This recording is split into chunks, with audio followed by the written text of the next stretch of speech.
ছুটতে হয় ডাক্তারখানায়, জানি না মেয়েটা কবে ঠিক হবে না হবে, মানে এরকম নিয়ে করছে। কিন্তু উনি মানে প্রকাশ্যে বলেননি মেয়েটা ঠিক এগ্রি করবে। যেমন মৃত্যুর একটা গন্ধ হয়, হ্যাঁ, নাকে আসে, ঠিক তেমনি তোমার নতুন বিবাহিত দম্পতির ঘরে দেখবে একটা, কিন্তু নতুন বিবাহিত দম্পতির ঘরেও কিন্তু একটা ওরকম স্মেল আছে, গন্ধ আসে। বলছে যে যখন আমি ঢুকেছি ওই গন্ধটা এবং ওই মানে ওই মানে একটা সদ্য বিবাহিত কাপলের ঘর রুম যেরকম হয় ওরকমই মনে হয়েছে। তো আমি এটাকে ইগনোর করেছি, মেবি হতে পারে। হ্যাঁ, কিন্তু উৎসটা আমি খোঁজার চেষ্টা করিনি, কারণ মাথার মধ্যে তো আমার হাজারটা টেনশন আছে। হ্যাঁ, আর তখনও কিন্তু উনি জানতেন না যে মেয়েটা মারা গেছে। মেয়েটা মারা গেছে জেনেছেন উনি লখনৌ থেকে ফেরার 2-3 দিন পর, দেখা হওয়ার পর, ঠিক আছে, তখনও কিন্তু উনি জানতেন না।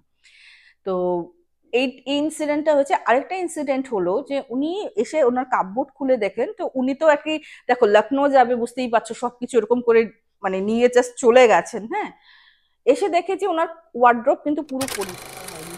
হ্যাঁ, ভূতকে তেমন ভাবে মানে না। সে আর কি ভাববে বলো তো আমায়? সে তো সেটাই ভাববে হয়তো আমি কিছু গুছিয়ে রেখে গেছি। হ্যাঁ, ঠিক আছে, ফাই গেল। তারপর তো মানে 2 দিন পরে এই ইনসিডেন্টটা শুনলো।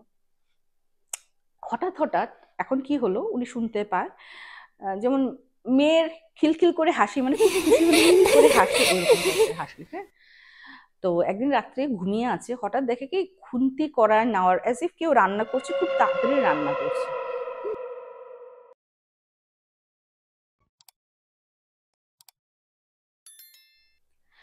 কথায় গল্প ভুতুড়ে আড্ডা স্টেশন, মানে যেখানে ভৌতিক ঘটনা শোনানো হয়, তাই তো।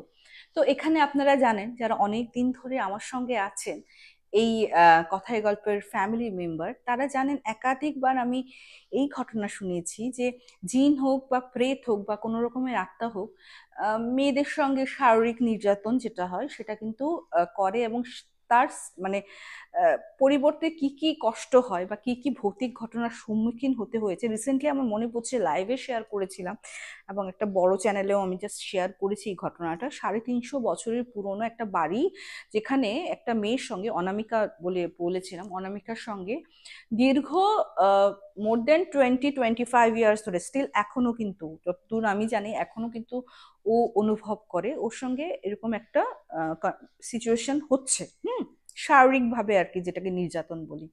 আচ্ছা, শুধু মেয়েদের সাথেই হয় কি? আহ, শুধু ছেলে আত্মাই আছে, মেয়ে আত্মাও তো আছে, যার হয়তো নিডসগুলি পূরণ হয়নি, মৃত্যুর পরও সেই নিডসগুলি ফুলফিল করতে চায়। সেই ক্ষেত্রে কি একটা ছেলেও কি ভুক্তভোগী হতে পারে না? হ্যাঁ, হতেই পারে। আজকের ঘটনাটা সেটাই নিয়ে। এবং ঘটনাটা তাহলে শুরু করে দিচ্ছি। আমি জানি আপনারা অধীর আগ্রহে বসে আছেন, তো শুরু করছি ঘটনাটা। নমস্কার বন্ধুরা, কেমন আছেন আপনারা? আমি রুমকি। আজকেও একটি ভয়ঙ্কর ভয়ঙ্কর ঘটনা, হ্যাঁ ভয়ঙ্কর, তার মানে বুঝতে পারছেন, মানে আমি যখন বলি ভয়ঙ্কর, মানে ঘটনাটা কতটা ভয়ঙ্কর হতে চলেছে, নিয়ে হাজির হয়ে গেছি। তো এই ঘটনাটা না কোথার থেকে এসছে বা কে পাঠিয়েছে কিছুই আমি প্রকাশ করতে পারবো না, কারণ যিনি পাঠিয়েছেন আমাকে বলছে যে রুমকি, তুমি একাধিকবার এটা বলেছো যে মানে মেয়েদেরটাই শুনেছি, কিন্তু জানো তো ছেলেরাও ভুক্তভোগী, এবং এর জন্যই তোমার শ্রোতা বন্ধুরা যাতে মানে যারা ছেলেরা তারাও সাবধান হয়ে যায়, ওটার জন্যই ঘটনাটা শেয়ার করা। তো আমি এই ক্ষেত্রে ওনার নাম উত্তম বাবু দিয়ে দিচ্ছি, মানে যা যে ভিকটিম তার নাম আমি উত্তম বাবু, এবং উনি কিন্তু বাঙালি কমিউনিটির নয়। যে ঘটনাটা পাঠিয়েছে, উনি যেহেতু ওয়েস্ট বেঙ্গলে অনেক বছর, মানে ওনার বাবার জন্ম এখানে, ওনার জন্ম এখানে, তো বুঝতে পারছো, মানে আমি প্রবাসী বাঙালি, তো আমার থেকেও ভালো বাংলা ওনার। সেই উত্তম বাবুর ঘটনা শোনাচ্ছি। উনি কিন্তু নন বেঙ্গলি, যাই হোক, বাট বোঝার উপায় নেই। উনি লিখতেও পারেন, খুব ভালোই লিখতে পারেন, এবং পুরো ঘটনাটা আমাকে বাংলায় লিখে পাঠিয়েছে। সেটা হলো, উনি একটা ন্যাশনালাইজড ব্যাংকে চাকরি করেন, এবং ওনার ওয়েস্ট বেঙ্গলে নানা জায়গায় আর কি, প্রথমে এক জায়গায় ছিল, তারপর মানে এটা 3 নম্বর জায়গা যেই জায়গার কথা বলছি। আর যেহেতু নন বেঙ্গলি, তো হয় না ওদের একটা বাগদত্তা টাইপের থাকে, মানে জানাশোনা, জান পেহচান যেটা বলে, জানাশোনা করার সঙ্গে ওর বিয়ে, মানে বিয়ের কথা বলে, মানে বড় হয়ে গেলে যখন মানে ইয়ে হয়ে যাবে তখন ওর সঙ্গে বিয়ে হবে। ঠিক আছে, ফাইন। আর একটা কথা বলে দিচ্ছি, ওয়েস্ট বেঙ্গলে থাকার দরুনে অনেক সময় মানে বাঙালিরা যেই মানে ইয়েটা ফলো করে, যেমন ডাউরিটা কিন্তু বাঙালি আমরা নেই না। হ্যাঁ, মেয়ের বাবা সেটা ভালোবেসে দিয়ে গেলে দ্যাটস এ ডিফারেন্ট থিং, আমাদের জেনারেলি কিন্তু কেউ চায় না এই জিনিসটা, কিন্তু বাঙালি কমিউনিটিতে এমন নেই। বাঙালি কমিউনিটিতে যদিও বা একটু আধটু, হয়তো আমি জানি না, মেবি আমি ভুলও হতে পারি, 10%-15% হয়তো আগের দিনে আমি দেখেছি ক্যাশ লাগে, হ্যাঁ, কিন্তু সেটাও কিন্তু খুব কম। আমি তো আসামিয়াতে তো পুরো উল্টা পুরাণ। ছেলেরা উল্টা মেয়েকে সবকিছু সাজিয়ে সাজিয়ে নিয়ে যায়, ওখানে কোনো ডাউরি সিস্টেমই নেই। তো যেহেতু ওয়েস্ট বেঙ্গলের, তো ডাউরি তো আর যেহেতু পরিচিত একদমই না, এখন মেয়ের বাবা যেটা ভালোবেসে দেবে দেবে, না দিলে নেই, ওরকম টাইপের। ঠিক আছে, ফাইন। তো ওনার যেহেতু বললাম ট্রান্সফার হয়ে এমন ওয়েস্ট বেঙ্গলেরই কোনো একটা জায়গায় উনি গেছেন। তো ওখানে না স্ট্যান্ড এলোন বিল্ডিং এ উনি ভাড়া নেন, এবং 2 BHK, যেহেতু উনি বুঝতেই পারছিলেন যে ঘরের মানুষ এখন আর কি তাড়াহুড়া করে ওনার বিয়েটা দেবেনি, তো 2 BHK নেয়। এবং এই স্ট্যান্ড এলোন বিল্ডিং এ মোটামুটি সবাই ওনাররাই থাকে, একমাত্র ওই ভাড়াটিয়া, কারণ ওর মালিক থাকে হলো তোমার গিয়ে ব্যাঙ্গালোরের ওখানে আর কি কর্মরত উনি, দ্যাটস ওয়াই এই ঘরটা ভাড়া দিয়েছেন, ব্যাঙ্গালোরে ওনার নিজে ফ্ল্যাট কিনে নিয়েছেন, ওখানে থাকে। ঠিক আছে, খুবই ভালো। তো উত্তম বাবুর ঠিক অপোজিটে একটা ফ্যামিলি থাকতো, ওই ফ্যামিলির একটা ছেলে ছিল, একটা মেয়ে ছিল। হ্যাঁ, তো উনি বাঙালি ফ্যামিলি আর কি। হ্যাঁ, তো ছেলেটা বাইরে পড়তে গেছে এবং মেয়েটা ঘরেই থাকে। তো একদিন ওর মা, হয় না কথা, মানে অনেকদিন ধরে আছে, এবং একটা ছেলে আর কি, খুবই উনি উত্তম বাবু প্রচন্ড জেন্টেল। তোর মা একদিন বলছে যে তুমি ভালো লাগে কি চাকরি টাকরি করছো তোমরা, আমার ছেলেটাও চাকরি টাকরি করছে, কষ্টটা তো আমার মেয়েটার জন্য লাগে, আমার ছেলেটার থেকে আমার মেয়েটা ব্রিলিয়েন্ট, কিন্তু ও শারীরিক অসুস্থতার জন্য না বাইরে পড়তে পারলো গেল, না ওরকম ভাবে মানে নিজের লাইফটা আর কি সেটেল করতে পারছে। তো বলছে যে কি হয়েছে ওর। তো উনি আর কি ডিসক্লোজ করেননি, বলছে আর কি বলবো বাবা, এই তো সপ্তাহে সপ্তাহে ছুটতে হয় ডাক্তারখানায়, জানি না মেয়েটা কবে ঠিক হবে না হবে, মানে এরকম নিয়ে করছে। কিন্তু উনি মানে প্রকাশ্যে বলেননি মেয়েটার কি প্রবলেম আছে। ঠিক আছে, তো এটা শোনার পর ওরও একটা হয় না যে এত ব্রিলিয়েন্ট স্টুডেন্ট, এত ভালো ভালো, মানে বলছে যে আমার ছেলে কি মার্কস পায়, ওর থেকে কত ভালো আমার মেয়ে পায়, 98%, 97% পাওয়া মেয়ে। হ্যাঁ, তো বলছে যে একটা হয় না একটা মানে কি বলবো, একটা সহানুভূতি। হ্যাঁ, যে মেয়েটা জানে মেয়েটার মধ্যে সব কোয়ালিটিস আছে, বাট এই অসুখটার জন্য করতে পারছে না, যদিও তখনও জানতেন না অসুখটা কি ছিল। যাই হোক, তো মেয়েটার সঙ্গে হাই হ্যালো, ওই হাই হ্যালো একটু হাসতো, হাই হ্যালো করতো। মেয়েটা একটু ইন্ট্রোভার্ট ছিল। হ্যাঁ, তো বাস হাসতো, হ্যাঁ আপনি কেমন আছেন, আপনি কেমন আছেন, ওইটুকুনি আর কি, হাই হ্যালো ওইটুকুনি বিনিময়। তো একদিন দেখছি যে মেয়েটা আর মেয়েটার মা বেরোচ্ছে আর কি। তো যেটা আর কি বোঝা গেল যে ওই হসপিটালেই যাচ্ছে, মেবি ওই বললাম না সপ্তাহে সপ্তাহে ট্রিটমেন্ট করতে যেতে হয়। ঠিক আছে, ফাইন। তো উনি দেখো এখন ব্যাপারটা কি, যেহেতু উনি নতুন এসছেন, এবং ভদ্রমহিলাকে তো জিজ্ঞেস করেছিলেন মেয়েটার মাকে, কিন্তু উনি যেহেতু ইগনোর করে গেলেন, তো কোথাও না কোথাও উত্তমবাবু বললেন যে হয়তো উনি বলতে চান না। আর আমার না এসব ভালো, মানে যে বলতে চায় না তাকে খুঁচিয়ে বের করার মানসিকতা আমার নয়, বললে বলবে না বললে নাই, সেটা একান্ত তাদের ব্যক্তিগত ব্যাপার। এই মানসিকতাই কিন্তু নিয়ে থাকা উচিত উত্তমবাবু। এক্স্যাক্টলি, যে বলার বলবে, না বললে কেন খুঁচাতে যাব, কি দরকার ভাই, ওনাদের মনে কি আছে না আছে, কত কষ্টে আছে হয়তো। যাই হোক, এই দৌরান কি হয়েছে, ওনার তোমার ন্যাশনালাইজড ব্যাংক বললাম তো, ওনার একটা ট্রেনিং পড়েছে। হ্যাঁ, তো ট্রেনিংটা বোধহয় লখনৌতে যেতে হবে। তো ঠিক আছে, উনি ওখান থেকে লখনৌতে যান। লখনৌতে তোমার ওই ধরো 3-4 দিনের ট্রেনিং ছিল। 3-4 দিন ট্রেনিং আসার পরে বিল্ডিং এ এসছে। ঠিক আছে, ফাইন। তারপর মানে বিল্ডিং এ না স্ট্যান্ডার্ড বিল্ডিং ছিল, তো ওরকম ভাবে সিকিউরিটি গার্ড ছিল না, নাইটে একটা সিকিউরিটি গার্ড হতো, দিনের বেলা একটা কেয়ারটেকার থাকতো, মানে ওইরকমই আর কি। অত বেশি ইয়ে ছিল না, আর জায়গাটা অত মানে সিকিউর এরিয়া ছিল বলেও মানুষের আর কি অত গা গরজ করতো না। ঠিক আছে, 3 দিন পরে হঠাৎ সেই মেয়ের মাটার সঙ্গে দেখা, দেখে পুরো চোখ টোক কালো কালো কালো হয়ে গেছে। তখন বলছে যে আন্টি কেমন আছেন, হ্যাঁ আপনার এই আপনার কি শরীর খারাপ। তখন না মানে চোখে জল পড়া শুরু করলো, বলছে যে তুমি তো ছিলে না বাবা, আমার মেয়েটা তো নেই, মেয়েটা চলে গেছে। তো উত্তম বাবু বললেন যে আমি প্রথমে ভেবেছিলাম কি চলে গেছে, মানে ভেবেছি হয়তো কোথাও গেছে বা কাউকে হয়তো ভালোবাসতো বা এরকমই ভেবেছি, আমি মৃত্যুর কথা কল্পনা করতে পারিনি। তো আমি না ফ্যাল ফ্যাল করে তাকিয়ে আছি, বলছে আরে তোমাকে বলেছিলাম না ওর প্রচন্ড বড় অসুখ একটা ছিল গো, ওটার জন্য মেয়েটা নিজের কেরিয়ারও তৈরি করতে পারলো না।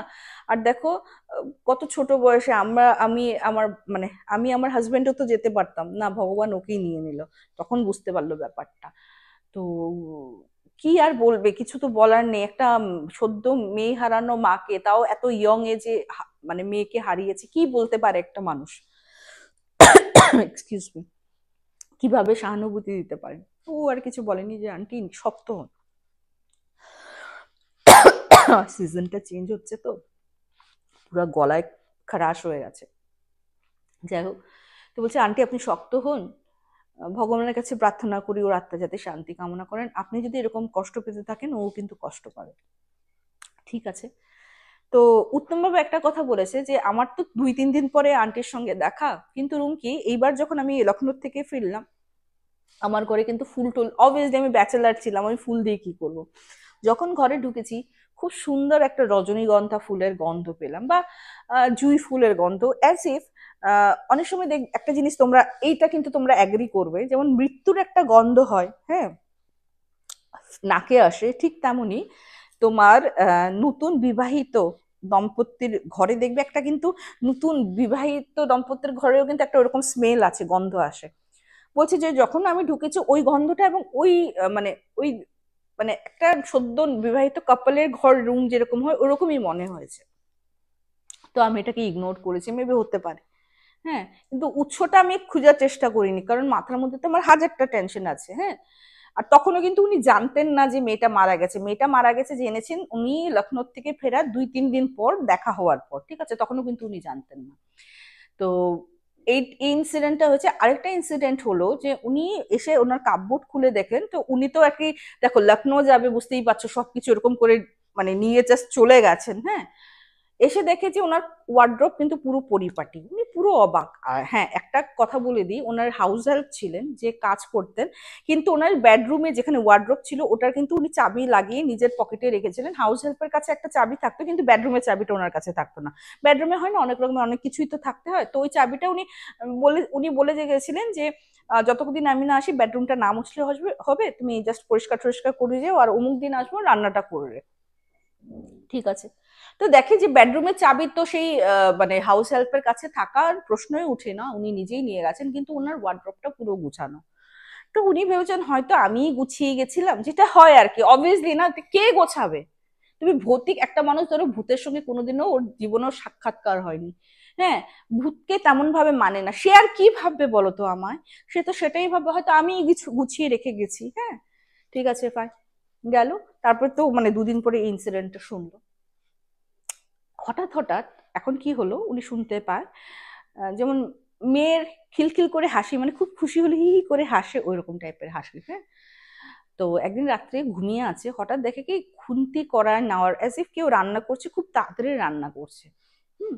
গিয়ে দেখে যে রান্নাঘরের বাসনপত্র সব ঠিকঠাক আছে, যেমন উনি রেখে গেছেন বা হাউস হেল্প রেখে গেছিলেন, হাউস হেল্প সব ঠিকঠাক আছে, কিন্তু খুব সুন্দর একটা রান্নার গন্ধ বেরোচ্ছে, অথচ আশেপাশে কিন্তু কোনো কিছু রান্নার জিনিস নেই, উনি যা খেয়েছেন সব, পরের দিন আবার হাউস হেল্প এসে রান্না করবে, কিন্তু রান্নাঘর থেকে খুব সুন্দর একটা রান্নার সদ্য একটা প্রিপারেশন করলে, কোনো রান্না রান্না করলে যেমন একটা গন্ধ বেরোয়, ঠিক ওই রকম গন্ধটাই ওনারা পাচ্ছেন। ঠিক আছে, ফাইন, গেল এই কথা। হঠাৎ ওনার বাড়ির থেকে ফোন আসলো যে তোর ঠাকুমার শরীর খুব খারাপ, তাড়াতাড়ি আয়। তো গেছে, গিয়ে দেখি সত্যি ঠাকুমা পুরোপুরি শয্যাশায়ী, মানে বোঝা যাচ্ছে যে হয়তো থাকবে না, কিন্তু ঠাকুমার খুব ইচ্ছে, যেহেতু উনি বড় ছিলেন উত্তম বাবু, ওনার বউ দেখে যাওয়ার, এবং বিয়ে তো ঠিকঠাক হয়েছিল, তো বলছে এত তাড়াহুড়া করে বিয়ে, সবারই তো বিয়ে নিয়ে একটা স্বপ্ন থাকে। তখন উত্তম বাবুর বাবা বলেছেন যে আমরা রিসেপশন পার্টিটা গ্র্যান্ড দেবো বাবা, আহ, তুই তো ঠাকুমাকে খুব ভালোবাসতি, ওনার শেষ ইচ্ছাটা পূরণ করবি না, তো দেন এন্ড দেন মন্দিরে। আমি বললাম আমি অলরেডি মেয়ে ঠিক পরিচিতই ছিল, এবং যেহেতু ওরা জানতোই যে ওদের সঙ্গে একে অপরের বিয়ে হবে, তো ওরাও ওকে ফাইন, তো দুজন দুজনকে অ্যাকসেপ্ট করেই নিয়েছিল। হ্যাঁ, ফোনে ওরকম ভাবে কথা হতো না, বলছে হয়তো 2-3 দিনে একবার কথা বলতাম, কারণ ও পড়াশোনা করছিল তখন, মাস্টার্স পড়ছিল, আমিও চাকরিতে গিয়েছিলাম, তো আমরা দুজনের ম্যাচুরিটি লেভেলটা কোথাও না কোথাও ম্যাচ হয়েছে বলেই হয়তো আমরা খুব বলতে পারো যে আশেপাশের মানুষ আমাদেরকে বলেছে এটা একটা এক্সাম্পল কাপল আর কি। যেহেতু আমরা বুঝতে পারি একে অপরের সমস্যাগুলি বুঝতে পারি, এবং ওটার জন্য আর কি আমাদের ওরকম ভাবে ঝগড়াও লাগে না কোনোদিনও। ঠিক আছে, খুবই ভালো কথা। বিয়ে হয়েছে, বিয়ে হওয়ার পর যেহেতু ঠাকুমার অবস্থা যেমন তেমন, তো রিসেপশন পার্টিটা ওরকম ভাবে হয়নি, এটা তোলা থাকলো আর কি। তো অফিসের তো ছুটি নিয়ে গেছিল, কতই বা ছুটি দেবে, তো ঠাকুমাকে ওইরকম অবস্থায় রেখে ওনারা হাজবেন্ড ওয়াইফ ফিরে আসলেন আবার এই যেখানে ওনার কর্মসংস্থান, কর্মস্থল আর কি, ওখানে ফিরে আসার পর মানে যেহেতু বললাম চেনা পরিচিত ছিল, তো হাজব্যান্ড ওয়াইফের রিলেশন যেটা যেটা ফিজিক্যাল রিলেশন অলরেডি ওদের কিন্তু হয়েই গেছিল, ফাইন। তো যখন বাড়িতে আসলো, আসার পর সব প্রথম দিন তো সব ঠিকঠাকই ছিল। ওই দিন রাত্রে তোমার উত্তম বাবু একটা কান্নাতে চোখ খুলে, হ্যাঁ, যেমন খুব মানে কেউ দুঃখ পেলে কষ্ট করে কেউ কাঁদছে না, ওই কান্নাতে মানে চোখটা খুললো। খোলার পর উনি দেখছেন যে ওনাদের বেডরুমের জানলা তো আছে না, জানলার এখানে একটা অবয়ব দাঁড়িয়েছে, দাঁড়িয়ে যেমন মানে উত্তম বাবুর দিকে তাকানো না বা ওনার ওয়াইফের দিকেও তাকানো না, মানে অ্যাজ ইফ জানলার বাইরে কেউ তাকে তাকিয়ে তাকিয়ে যেমন কান্না করে ওরকম ভাবে কান্না করছে। তো উনি উঠে না, কে করার বলার সঙ্গে সঙ্গে নিমিষে গায়েব, জিনিসটাই গায়েব। তো ওনার ওয়াইফ তো উঠে গেছেন, বলছে কি হয়েছে, বলছে না এরকম কেউ দাঁড়িয়ে ছিল মনে হয়েছে। তো বলছে দূর, ঘুমের চোখে কি না কি দেখেছো। ফাইন, ওনার ওয়াইফকে তো বললাম আগের থেকেই উনি চিনতেন, চেনা পরিচিতর মধ্যেই বিয়ে হয়েছে, তো ওনার ক্যারেক্টারিস্টিক্স উনি জানতেন। আস্তে আস্তে ওয়াইফের স্বভাব চেঞ্জ হওয়া শুরু করলো। ঠিক পরের দিন জানো তো, যেহেতু বিয়ের পরপর সিঁদুরটা খুবই ম্যান্ডেটরি, আমাদের আমাদের কেন, হিন্দু ধর্মে ম্যান্ডেটরি। তো বেচারি সিঁদুর লাগাতে গেছে জানো তো, যেমন অ্যাজ ইফ ওর হাতটাকে এরকম করে, মানে সিঁদুরটা কৌটাটা মানে এরকম করে, তো কেউ যদি ফোর্সফুলি তোমাকে এরকম করে নেয় সিঁদুরের কৌটোটা পড়ে যাবে, ওইরকম ভাবে কেউ ফেলে দিয়েছে। নতুন বিয়ে হয়েছে এরকম, মানে কিরকম অশান্তি লাগছে। বাথরুমে গেছে, শুকনা বাথরুম, যেহেতু দুজন, হাজবেন্ড অনেক আগেই স্নান করে চলে গেছে, তো বাথরুমটা বেশ শুকিয়েই গেছে। শুকনা বাথরুমে এমন ভাবে পিছলা খেয়ে পড়েছে না বেচারি, যে কোমর ব্যথায় দুদিন ও উঠতেই পারেনি। তো ওর হাজব্যান্ডকে বলেছে যে যেন শুকনো বাথরুম ছিল, অ্যান্ড অ্যাজ ইফ আমার মনে হয়েছে কেউ যেন ধাক্কা মেরে আমাকে ফেলেছে। তো বলছে কে ধাক্কা মারবে তোমাকে, ঠিক আছে। আস্তে আস্তে কি হলো, ধরো আমি এখানে একটা ছদ্মনাম ইউজ করছি, ওর নাম ধরো কুসুম। তো অবভিয়াসলি উত্তম বাবু ওনার ওয়াইফকে কুসুম বলেই ডাকেন, হ্যাঁ। তো কুসুম ইধার আনা, অ্যাজ ইফ একদিন কি হয়েছে যেন খেতে দিয়েছে, তো কিছু জিনিস লাগবে, তো বলছে কুসুম এটা দাও তো, এটা দাও তো, যেমন অ্যাজ ইফ কুসুমকে ডাকছে, বাট কুসুম কোনো রেসপন্সই করছে না, অ্যাজ ইফ ওর নামই না। তখন না বলছে কিয়া হুয়া, কি হয়েছে তোমার, হ্যাঁ তোমাকে ডাকছি। বলছে কোথায় ডাকছো, বলছে আরে কুসুম কুসুম বলে ডাকছি। বলছে আমার নাম কুসুম নাকি। তো উত্তম বাবু বলছে ইয়ার কি করছো, হ্যাঁ তোমার নাম কুসুম কেন, তো কি হতে যাবে, হ্যাঁ। তো না তখন বলছে হ্যাঁ হ্যাঁ তাই তো, আমার নাম তো কুসুম। ঠিক আছে, ওনাকে খাওয়া দাওয়া দিল। রাত্রেবেলা যেটা হয়, যেহেতু বললাম অলরেডি ওদের সঙ্গে ফিজিক্যাল, মানে হাজব্যান্ড ওয়াইফের ফিজিক্যাল রিলেশন তো একটা শুরু হয়েই গেছিল। সেই দিন for the first time or wife, মানে উত্তম বাবুর ওয়াইফ ইনিশিয়েটিভ নিয়ে ওর সঙ্গে শারীরিক মানে ইয়েতে, মানে চাহিদায় লিপ্ত হতে গেছিলেন। অ্যান্ড উত্তম বাবু বলছিলেন যে ফর দ্য ফার্স্ট টাইম আমার মনে হয়েছে ওটা আমার ওয়াইফ না, মানে আমি আমি তো ওর সঙ্গে আগেও রিলেশনে ছিলাম, বা রিলেশন আমাদের ছিল, এমন তো না নতুন, বাট মনে হচ্ছে কোনো অন্য মেয়ের সাথে আমার ফিজিক্যাল রিলেশনটা হয়েছে। এবং তুমি বিশ্বাস করবে না, মনে হচ্ছে কি ও হয়তো কোনো কিছু পায়নি এতদিন, আর না পেয়ে পেয়েছে, অথচ আমাদের বিয়ের পরে এমন না যে হয়নি, সপ্তাহে 4-5 বার তো, যেটা নতুন মানে দাম্পত্য জীবনে হয় আর কি, হ্যাঁ। তো অ্যাজ ইফ ও এমন ভাবে আমার সঙ্গে শারীরিক মিলনে লিপ্ত ছিল, যেমন ও কোনোদিন ওই জিনিসটা আর কি পায়নি, মানে হয় না, না পেয়ে পেয়েছে ওইরকম টাইপের। অ্যান্ড আফটার দ্যাট তুরন্ত মানে ঘুমিয়ে পড়তো। ঠিক আছে, এই জিনিসটা না উনি নিতে পারছেন না ব্যাপারটা। তো একদিন কি তার 2 দিন পর, মানে এগুলি না সিরিয়ালি চলছে, এর মধ্যে আরো বলছে উত্তম বাবু বলছে যে ছোট ছোট অনেক ঘটনা ঘটেছে রুমকি, আমি যদি একটু তোমাকে বলি হয়তো তোমার 2-3 ঘন্টার এপিসোড চলে যাবে এবং মানুষও হয়তো বোর হয়ে যাবে, ঠিক আছে। এরকম অনেক সিমটমস পেয়েছি আমি। একদিন কি হয়েছে জানো তো, আমি ও না খুব ভালোবাসে হলো তোমার ধরো পাস্তা খুব ভালোবাসে, পাস্তা বা পিৎজার কথা বলেছিলেন উনি। তো ইটালিয়ান ডিশ আর কি ভালোবাসে। তো একদিন না কিনে নিয়ে এসে, নিয়ে আসার পর না ও দেখি, এটা দেখে প্রচন্ড রেগে গেছে, বলছে আমি এসব একদম পছন্দ করি না, আমার মানে অরিগানোর ফ্লেভারটা, চিলি ফ্লেক্স এসব আমার গলা জ্বলে, আমার ভালো লাগে না, অথচ ও কিন্তু খুব ওর ফেভারেট। তো পারলে বলছে ওটা ছুঁড়েই ফেলে দেয়, তো কষ্ট করে এনেছি, ও খাইনি, আমিই খেয়েছি, হ্যাঁ। তো এরকম করে অনেক অদ্ভুত অদ্ভুত, যেমন যেটা ওর পছন্দর ছিল ওটা ওর পছন্দ হচ্ছে না, আর যেটা কোনোদিনও করতো না ওইসব কাজই করা শুরু করেছে, হ্যাঁ। ঠিক আমি বুঝে উঠতে পারছি না। আচ্ছা, একটা কথা বলে রাখি, যে আমি বললাম যে উনি তো মাস্টার ডিগ্রি করছিলেন, উনি কিন্তু আর্টসের স্টুডেন্ট ছিলেন কুসুম, হ্যাঁ। ওয়ার এজ ওনার অপোজিটের মেয়েটা কিন্তু আমি বললাম না এক্সট্রিমলি ব্রিলিয়েন্ট স্টুডেন্ট ছিল, সায়েন্সের স্টুডেন্ট ছিল, ম্যাথসে ওর অনার্স অব্দি ছিল, মানে বুঝতে পারছো। তো একটা আর্টসে, যেমন আমি আর্টসের স্টুডেন্ট, হ্যাঁ, তুমি, আমি যেহেতু এডুকেশনের স্টুডেন্ট, সাইকোলজির কথা বলো আমি বুঝবো, তুমি এডুকেশন, সোশিয়ালিজম, তারপর হলো মেন্টাল মেজারমেন্ট, এগুলির কথা বলবো আমি বুঝবো, কারণ আমি পড়েছি, ওগুলি নিয়েই তো আমার পড়াশোনা। এখন তুমি যদি আমাকে কেমিস্ট্রির কিছু কথা বলো বা ম্যাথসের যদি বলো, হ্যাঁ, তাও ওই লেভেলে ডিগ্রি এন্ড মাস্টার ডিগ্রি লেভেলে, আমার তো বাবা মাথার উপর দিয়ে যাবে, আমি তো কিছু বুঝবো না। না, কুসুম যে আর্টসের স্টুডেন্ট ছিল, সে ম্যাথামেটিক্সের তোমার ফর্মুলার কথা বলছে, নানা রকম ইয়ের কথা বলছে। আচ্ছা তুমি জানো ওইটা এরকম হবে, যেহেতু উত্তম বাবু নিজে কিন্তু সায়েন্সের স্টুডেন্ট ছিলেন, উনিও খুব ভালো স্টুডেন্ট ছিলেন, এবং এই ব্যাংকিং চাকরিটা কিন্তু উনি পরীক্ষা দিয়ে এক চান্সেই পেয়েছেন, তো বুঝতেই পারছো প্রচন্ড ব্রিলিয়েন্ট স্টুডেন্ট ছিলেন। তো উনি সায়েন্স ব্যাকগ্রাউন্ডের ছিলেন। তো উনি না অবাক হয়ে, যেহেতু ওটার জন্য উনি রিলেট করতে পেরেছেন যে এ তো আর্টস স্টুডেন্ট, এই এত সব ডিটেলস কি করে জানলো। তো উনি না একদিন ওনার মাকে ফোন করে বলছে, মা আমার না একটু কেমন কেমন লাগছে, ওর না স্বভাব চরিত্র পুরো চেঞ্জ হয়ে গেছে, আমি না বুঝতে পারছি না। বলছে কেন, ঝগড়া ঠগড়া করেন নাকি? বলছে না, আমি যেমন আমার কুসুমকে আমি পাচ্ছি না, এটা যেমন টোটালি অন্যরকম মেয়ে। তো বলছে দেখ, অনেক সময় বিয়ের পর জায়গা ঠাগা চেঞ্জ হয়েছে, পুরো অন্য একটা মাহলে চলে গেছে, এটার জন্য হতে পারে যে ও জিনিসগুলির সঙ্গে কোপ আপ করতে পারছে না। হ্যাঁ, তো একটা কাজ কর, কয়েকদিন ছুটি নিয়ে আয়, ঘুরে এখানেও ঘুরবি, প্লাস ওর বাবার বাড়িতেও নিয়ে ঘুরিয়ে আসবি। হ্যাঁ, তো ঠিক আছে। উনি ও নিয়ে গেছে, নিয়ে যাওয়ার পর 1-2 দিন থেকেছে শ্বশুর বাড়ি, এবং সেখানেও কিন্তু ওই যে আমি বললাম না যে উত্তম বাবু ওনার কুসুমকে মিস করছিলেন, এই কুসুম যেমন ওনার কুসুম নয়। হ্যাঁ, যখন কুসুমের বাবার বাড়ি যাওয়ার কথা বলছে, তো কুসুম বেঁকে বসলো, বলছে আমি কেন ওই বাড়িতে যাব, ওটা তো আমার বাবার বাড়ি না। তো ও শাশুড়ি মানে উত্তম বাবুর মা না কোথাও না কোথাও, যেহেতু বয়োজ্যেষ্ঠা, আর হ্যাঁ ওনার ঠাকুমা কিন্তু তখনও জীবিত ছিলেন। হ্যাঁ, এটা ধরো তোমার উনি যাওয়ার 20 দিন পরের ইনসিডেন্ট আর কি। তো ঠাকুমা তখনও জীবিত ছিলেন, কিন্তু ওই ডক্টর বলে দিয়েছিলেন হার্ডলি আরো হয়তো 1 মাস থাকবেন, তারপরে চলে যাবেন, ওরকম আর কি, মানে মোট কথা উনি আর থাকবেন না।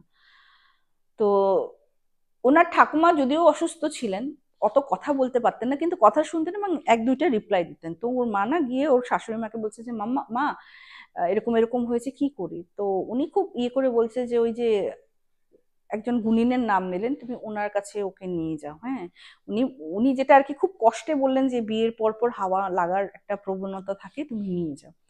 তো আরেকটা বলেছিলেন, শাশুড়ি মা প্রচন্ড বয়োজ্যেষ্ঠ বিচক্ষণ মানুষ, তো বলছি তুমি কোথায় নিয়ে যাচ্ছ, বৌমাকে কিন্তু কিছু বলো না।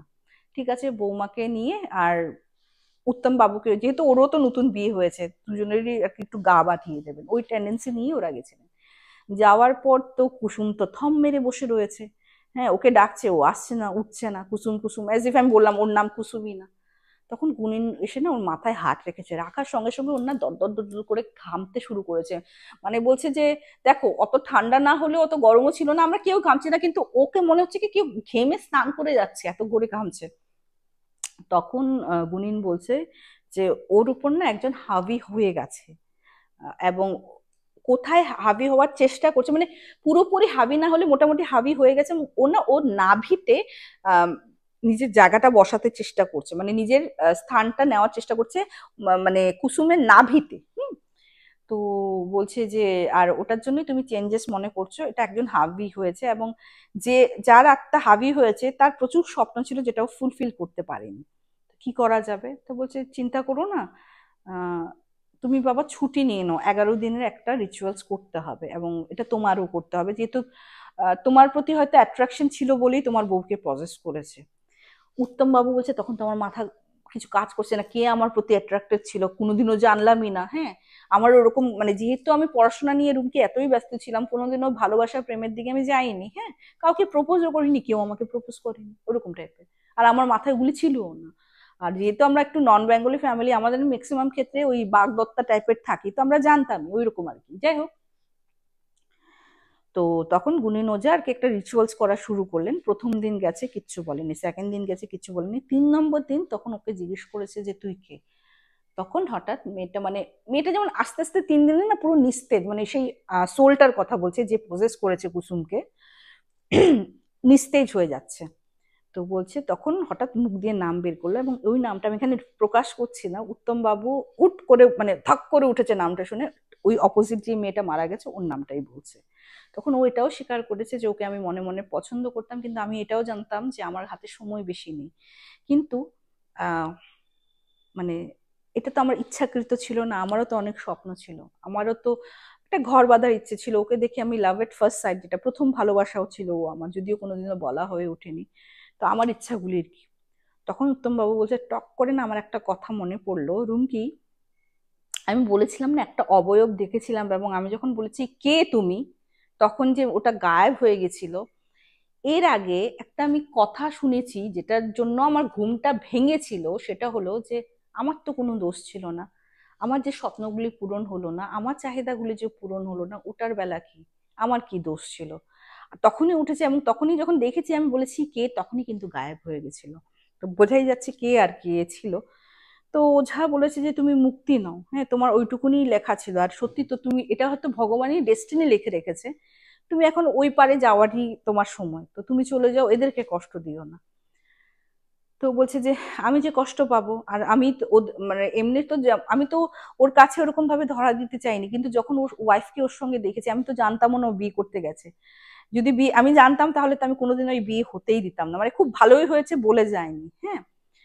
তো যাই হোক, আর তখন ও মানে ওর সঙ্গে যেতেও পারেনি, কিন্তু যখন ওর বউয়ের শরীরটা পেয়ে গেছে, তখন কিন্তু ওই বউয়ের উপর ভর করে ওর বাড়ি অব্দি চলে এসছে। তো গুণীনতা যা করণীয় তো করেছে, এবং মানে উত্তম বাবুকে বলেছে, তো ওর মা বাবার সঙ্গে তোমার রিলেশন কেমন? বলছে এমনি হাই হ্যালো টাইপের, মানে খারাপ না। তো বলছি বলো যে মানে ওরকম করে তো ডাইরেক্ট বলা যায় না যে তোমার মেয়ে আমার বউয়ের উপর প্রজেস করেছে না, বলো যে ওর আত্মা খুব কষ্ট পাচ্ছে, তুমি স্বপ্ন দেখেছো এরকম করে কিছু বলো, যে মুক্তির একটা যাতে বন্দোবস্ত করে, কারণ ওইখানে যেহেতু মৃত্যু হয়েছে, ওর কিন্তু টানটা ওইখানে রয়ে যাবে, হ্যাঁ মেবি হয়তো এখান থেকে বের করে দেবো, তোমার শরীর বাঁধিয়ে দেবো, বৌমার শরীর বাঁধিয়ে দেবো, কিন্তু ওর কিন্তু মুক্তি হবে না, আর বেচারি খুব কষ্ট পাচ্ছে। তো উত্তম বাবু নাকি যেমন গুণিন বলেছিলেন ওরকম গিয়েই বলেছেন। তো তখন ওর মা বলেছে হ্যাঁ মাঝে মধ্যে না আমি ওর গন্ধ পাই, ও যে মানে ওর হয় না এক এক প্রত্যেকটা মানুষের তো একটা পার্টিকুলার গন্ধ থাকে, ওই গন্ধটা উনি ফিল করতে পারেন। বাবাও বলে যে আমি ওর মানে ওর যে ও যেরকম চলতো ফিরতো ওই আওয়াজটা আমি মেহসুস করতে পারি বা অনুভব করতে পারি। তো যাই হোক, ওনারাও ওর মেয়ের উদ্দেশ্যে শান্তি সস্তায়ন যজ্ঞ করলেন, তারপর আস্তে আস্তে অবশ্য আর কোনো প্রবলেম হয়নি। তো এই ঘটনাটা আজ প্রায় 9-10 বছর হয়ে গেছে। উত্তম বাবুর ওয়াইফও কুসুম পুরোপুরি ঠিক আছে, কোনো প্রবলেম হয়নি। তো উত্তম বাবু এর জন্যই ঘটনাটা শেয়ার করলেন যে শুধু ছেলেদের নয়, মেয়েদের যারা আর কি এরকম মানে অনেক আশা আকাঙ্ক্ষা নিয়ে মারা যায়, ওদেরাও কিন্তু ওদের আশা আকাঙ্ক্ষা ফুলফিল করতে এরকম স্টেপ নিতেই পারে। তো যাই হোক, এই ছিল একটা ঘটনা। আহ ভয়ঙ্কর তো বটে, কষ্টেরও বটে। কখনো নিজেকে কুসুমের জায়গায় ভেবে দেখো তো। আমি যেমন আজকে ঘটনাটা প্রেজেন্ট করেছি, নিজেকে কুসুমের জায়গায় ভেবেই দেখেছি, কুসুমের জায়গায় ভেবে দেখেছি এক সময়, আরেক সময় ওই মেয়েটা, যে মেয়েটা আর কি হয়তো স্বপ্ন নিয়ে মারা গেছে, ওই মেয়েটার কে নিজের ব্যাপারে একটা একবার মানে ভাবো যে ওই মেয়েটা যদি আমি হতাম বা তুমি হতে, মানে অসুখের জন্য আমি পড়াশোনা মানে ওরকম ভাবে করতে পারলাম না, আমার কাছে ভালো ভালো চান্স এসছে আমি করতে পারলাম না, চাকরি করতে পারছি না, যেহেতু সপ্তাহে কত, প্রত্যেক সপ্তাহে মেডিকেল ট্রিটমেন্ট লাগে, কে অত ছুটি দেবে, দেবে কেউ কোনো কোম্পানি? কোনো স্বপ্নই তো, যাকে ভালোবাসলাম তাকে ভালোবাসার কথা বলতে পারলাম না, যেহেতু জানি আমার কাছে সময় নেই। মৃত্যুর পরেও আত্মাটা দেখছি ওই ভালোবাসার মানুষটাও, যদিও সে জানতো না, বাট কোথাও না কোথাও হিংসা তো হবে, হবে কি হবে না? আমার ভালোবাসার মানুষটার পেছনে সঙ্গে যদি আরেকটা কাউকে দেখি, হবে কি হবে না বলো? একবার ভেবে দেখো তো। মানে এটা না, কি বলবো, কষ্টের ভয়ঙ্কর। কুসুমের কথা ভাবো, এখন বেচারির কি দোষ, তাই না? ওর হাজবেন্ডকে কেউ ভালোবেসে ফেলেছে, ওর হাজবেন্ডই জানতো না, ও তো জানার কথা অনেক দূরের কথা। আহ, তোমাদের কি বক্তব্য কমেন্ট সেকশনে কমেন্ট করো। আর যারা প্রথমবার দেখছো, আর যদি সত্যি ভালো লেগে থাকে, কথায় গল্পে এরকমই কিন্তু অনেক ইউনিক ইউনিক ঘটনা আছে, ট্রাস্ট মি, তোমাদের যদি এই ঘটনা ভালো লেগে থাকে, ওইসব ঘটনাও তোমরা খুব ভালোবাসবে, তো টুক করে সাবস্ক্রাইব করে নাও এবং বেল আইকনটাও প্রেস করে নাও, কারণ যখনই তখন ঘটনা দেবো না তোমরা পেয়ে যাবে। তো মঙ্গল শুক্রবার দুপুর 3টায় আসে, শনিবার আমি লাইভে আসি। আশা করবো প্রত্যেকটা এপিসোড দেখবে, অ্যান্ড তাড়াতাড়ি তোমাদের ঘটনা পাঠিয়ে দাও, বসে আছি আমি। তো আজকের এপিসোডটা বন্ধুগণ আমি এখানেই শেষ করছি, খুব তাড়াতাড়ি দেখা হবে, till then bye bye, see you soon, নমস্কার।